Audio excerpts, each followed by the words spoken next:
Yeah, I think the board immediately they're switching up. One of the main people of the board was kind of removed or something like that. I don't keep as close track. I post the news and stuff, but this stuff is beyond me because I never deal with them.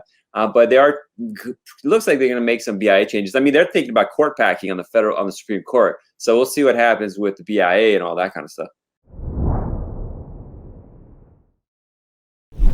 Well, so Director McHenry, so the director of EOIR itself, was moved to a sub-agency of EOIR, OCAHO, which, good riddance, doesn't affect removal defense practitioners.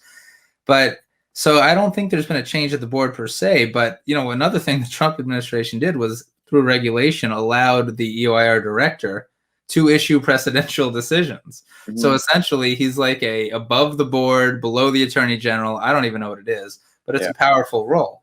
The Director McHenry actually didn't really use it. The only decision that I can recall that he issued was in the OCAHO context.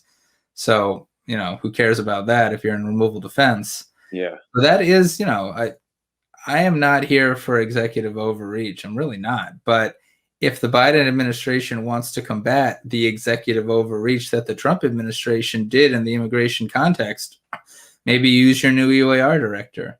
I also know that, I know that the Trump administration pushed out board members by offering them really nice retirement packages, which some accepted. And then they flat out packed the board. The Trump administration expanded the board and then picked very specific immigration judges to fill those new roles. So BIA packing has already happened. I don't know. What's good for the goose is good for the gander. I don't know. It all sucks.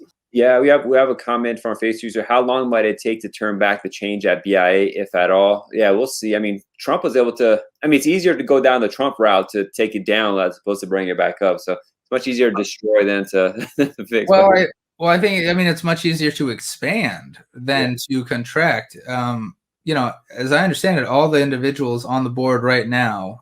First of all, I don't know any of these judges that they put on the board personally, so I'm sure that they are good people and they care about the law and all that. They just have a different view of the law than I do.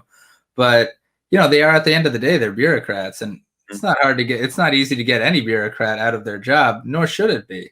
So, once you're on the board, it seems that once you're on the board, if you get taken off the board, you get placed, it seems to me, as an immigration judge in Falls Church, Virginia. Yeah. So that's where, all old board members go to hang out. Although in this case, a lot of these new board members never went to DC. They're in courts. So just thinking out loud, I don't think it would be that hard to just turn them back into immigration judges, but who knows? Yeah. And I think the Obama administration tried the same thing. It seems that you do offer sometimes board members and bureaucrats nice retirement packages so you can then replace them if they accept it.